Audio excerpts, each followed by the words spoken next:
Olá, hoje vamos explorar um tema médico sério, mas super interessante, o abscesso cerebral. E o mais curioso é que o material que a gente analisou mostra uma conexão bem surpreendente com a otorrinolaringologia. É verdade, uma conexão muito direta, na verdade. Parece que quase um terço desses abscessos pode ter origem em algo que parece comum, tipo uma infecção de ouvido ou sinusite. Impressionante, né? Exatamente. Cerca de 30% é um número bem expressivo. Para a gente começar, então, o que define, assim, precisamente um abscesso cerebral? Consegue dar uma imagem clara para a gente? Claro, pensa numa coleção, um acúmulo localizado de pus, sabe? Como se fosse uma bolsa de infecção mesmo, só que ela se forma dentro do tecido cerebral. Dentro do cérebro? Isso. E a ligação com o otorrino, com ouvido, nariz e garganta, é que uma boa parte desses casos, esses 30% que falamos, surgem como complicação. Uma otite média crônica que não curou direito, uma sinusite. Ah, então a infecção sobe, por assim dizer. Basicamente, a disseminação pode ocorrer por contiguidade, quer dizer, a infecção vai andando pelos tecidos ali perto ou atravessando o osso devagarinho. Devagarinho. Por isso os sintomas podem demorar. Exato. Ou então por pequenas veias que conectam essas áreas. Isso explica por que às vezes a pessoa demora a ter sintomas mais graves. Geralmente afeta mais o lobo frontal e o cerebelo. Faz sentido essa progressão mais lenta. E falando da infecção em si, quem são os agentes por trás disso? Quais bactérias, vírus? Como isso evolui? Olha, geralmente são bactérias mesmo. As mais comuns são aquelas que a gente até tem normalmente na região do nariz, da garganta, sabe? Tipo Streptococcus, Staphylococcus. Ah, as famosas. Pois é, mas também entram outras, tipo as anaeróbias, que vivem sem oxigênio, como bacteroides, e umas gram-negativas, proteus, E. coli, pseudomonas. Essas últimas, às vezes, são mais chatinhas de tratar com antibióticos comuns. Entendi. E tem outra forma, menos comum, que é a tromboflebite, que é quando inflama uma veia e forma um coágulo infectado que pode viajar. Ok. E a evolução dos sintomas? Você disse que pode ser gradual. Isso pode levar semanas, até meses. Tem fases, né? A fase inicial, que a gente chama de encefalite, é mais sutil. Sutil como? Ah, uma febre baixa, um cansaço que não passa, sabe? Astenia, dificuldade de concentrar, uma dor de cabeça mais leve. Sintomas bem gerais, fácil de confundir, imagino. Exatamente. Pode passar por estresse, cansaço normal, isso atrasa a suspeita. Aí, conforme o abscesso cresce, a coisa muda. É a segunda fase. É a fase de crescimento ou latência, aí a dor de cabeça fica intensa, podem vir vômitos, a pessoa pode ficar mais sonolenta, confusa, Aí já acende um alerta. com certeza. E pode aparecer o papeledema, que é um inchaço lá no fundo do olho que o médico vê no exame. E dependendo de onde o abscesso está no cérebro, surgem sinais neurológicos bem específicos. Tipo?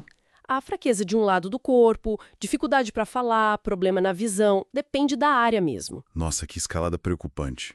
E qual é o maior risco? A complicação mais temida disso tudo? Sem dúvida nenhuma, é a ruptura do abscesso. Romper. E o que acontece? Se essa bolsa de pus estourar e vazar lá dentro do cérebro ou nos espaços com o líquido cefalorraquidiano, a infecção se espalha muito rápido. Pode dar meningite, ventriculite ou até sepse. Sepse. Infecção generalizada. Exato. E choque séptico. É uma emergência médica absoluta. Risco de vida imediato. Entendi a urgência. Com esses sintomas que podem começar devagar, como os médicos fecham um diagnóstico? Como ter certeza? O diagnóstico depende muito, muito mesmo dos exames de imagem do cérebro. Tomografia, ressonância... Principalmente. A tomografia computadorizada, TC, ajuda, mas a ressonância magnética, RN, costuma ser ainda melhor para ver detalhes. Nesses exames, o abscesso aparece tipicamente como uma lesão meio arredondada, sabe? E tem uma cápsula em volta que realça com contraste. Contraste. Aquele líquido injetado na veia? Esse mesmo. As bordas inflamadas do abscesso ascendem na imagem depois do contraste. E o pus fica lá no meio. Isso ajuda a diferenciar de tumor, de outras coisas. Imagem clara, diagnóstico feito. Imagino que seja uma corrida contra o tempo para o tratamento, né? Como funciona? Parece complexo tratar algo dentro do cérebro. É complexo e urgente, sim. E precisa de uma equipe com várias especialidades. Neurocirurgião, infectologista, otorrino, intensivista, todo mundo junto. E qual a base do tratamento? A base são antibióticos. E não é qualquer um. São antibióticos potentes, geralmente na veia e por bastante tempo, viu? Coisa de 6 semanas, mais ou menos, para ter certeza que eliminou as bactérias. 6 semanas? Sim, é longo. Mas só o antibiótico, na maioria das vezes, não dá conta.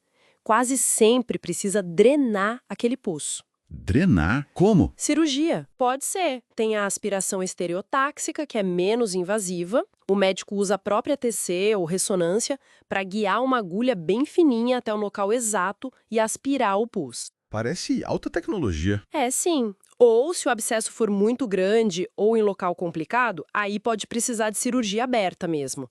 A craniotomia para limpar bem a área. E a parte do otorrino nisso, se a origem foi lá? Fundamental.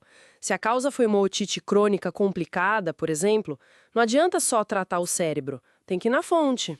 Tratar a causa raiz. Exato. Aí pode precisar de uma cirurgia otorrino, tipo uma mastoidectomia, para limpar a infecção original no ouvido e evitar que o problema volte.